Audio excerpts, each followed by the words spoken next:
Nostalgia. This is episode 2 of Nostalgia. This is what I've decided to call it because the first episode had no mention of that whatsoever, but I slept on it and I was like, nostalgia. And then do a series of films from the late 70s, 80s, early 90s, and they have to be like 20 years old. And then I have to have not watched it in 10 years for it to be considered nostalgia. And then we're going to do a review based on nostalgia, based on my feelings that I have for the film now, what I've retained from it. We'll rewatch it for the first time in a decade.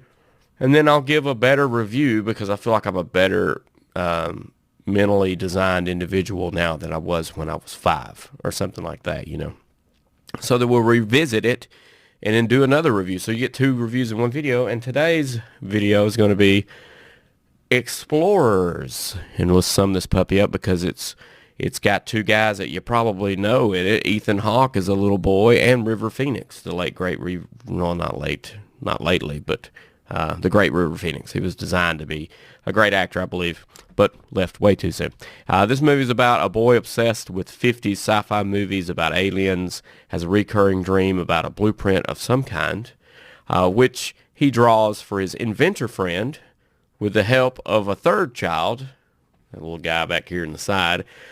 They follow the blueprint, build it for themselves, a spaceship, and now what? What do they do with it now? And there it is, if it didn't get blurred out by the light. Sorry. So, this DVD is from 2004, whenever they put this over from VHS to DVD, but this is used. I have not watched this, so I bought it used. Not for this purpose, but for my catalog of films, and I had intended to watch it, so I just walked into the media closet and scanned up and down, and like, what have I not watched in a decade? Oh, that. And I haven't watched this since childhood. So this was released in 1985. So I know maybe the late 80s, maybe. I'm pretty sure just the late 80s. It was on repeat for like a year, this film was for me. And I was born in 82. So, 7, 8 years old, something like that. That was on repeat. So there we go. And that's where we're at, and I thought it was great. Adventure film, something that you wanted to do as a child. You wanted to imagine something and build it and see what happens and it work or something. And you blast off and go on an adventure, all from your imagination and how you have a link in here to something greater than where you are right now, because the whole world is an adventure at a young age, and that's where a lot of people were that's probably watching this channel when this came out, or not even born. I don't know. And so I'm going to give it, based off my memory, and I do half-point deductions. Normally when I watch a film, I either write down or mentally check off half-point things for, issues that a film might have. And I thought about it when I was laying in bed, and I was going through the list of issues that I might have had based off this memory. And it's crazy how the older you get, the more of these memories just come back from your childhood. There's for me, it was a period of 18, 19 to 30 years old, 28, where I really forgot about childhood and anything that had happened. And into my 30s, it's just things will pop back in that I didn't even remember or even know of. So, and it's just like this, I don't know, like this memory I'm getting from someone else sometimes about things, but it just pops back in there and I'm like, oh yeah, okay, that's cool. I remember that. And then vivid scenes too, which is weird. Maybe I had to do something with the partying 20s. I don't know. And so, based off nothing but memory for this film, nostalgia rating of 9 out of 10. I mean, I sat there and laid in bed and I thought about what the rating would be based off my nostalgia and my hype that I was giving myself for rewatching something that I watched for a year straight of my life at least. And then the 9 out of 10 just flowed out of my soul and guts, and I couldn't really find anything but maybe a couple things maybe from that time so 9 out of 10 is where I landed in half-point increments. So now let's just head on over to the big screen over here, the 130 inches, and pop this baby up in there, and we'll see if this 9 out of 10 holds some ground today after 2 kids and a good lived life of film watching and critiquing.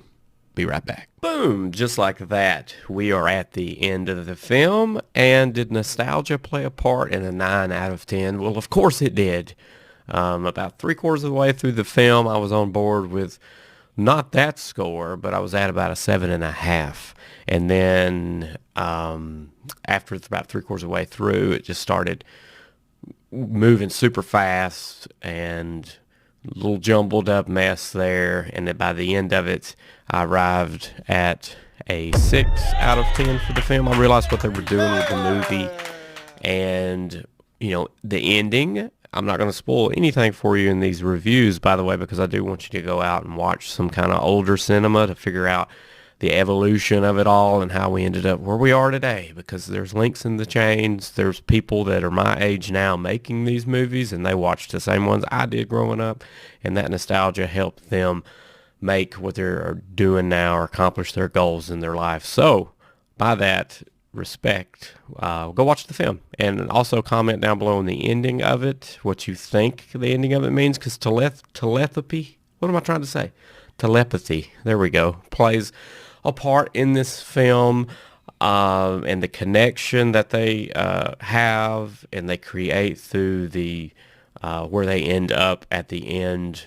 And what does it mean? Like, does it mean that things happened the way that it happened or didn't happen the way that it happened? But anyway, that's fast forwarding through the review to the end of it there. But long story short, building of the spacecraft and all that kind of stuff was fantastic. I thought they did a great job of teaming up some good actors together, the boys together, the parents, how they play a role, the adults, how they play a role, the fantasy part of it, how the boys fixated on sci-fi and how that plays a part toward the end, and the level of violence in our films, and how would we be portrayed to aliens that can only see us through what we send out into the waves, the TV, the radio, whatever.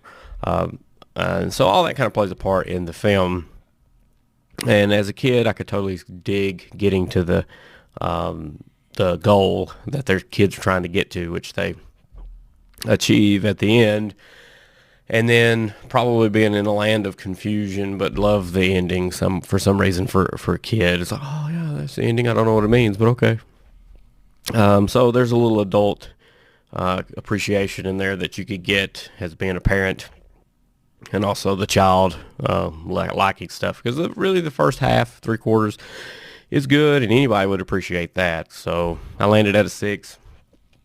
I think it's sitting at like 5.5 on IMDb for an average score, so pretty close to the average feelings of everybody, I guess. So there you go. This is the second official a second calling of nostalgia. Didn't call it that on the first one, but the second episode has been Explorers, so go check that out. The first one was the villain film, and then we'll be on to episode 3, which I got to figure out what nostalgic film we'll be reviewing on that one. But make sure to explode on that subscribe button and ding that bell so you get notified on the next nostalgia video that we come out with, and hopefully it's something pretty cool that I can dig up that maybe you haven't watched. And why not go check these things out?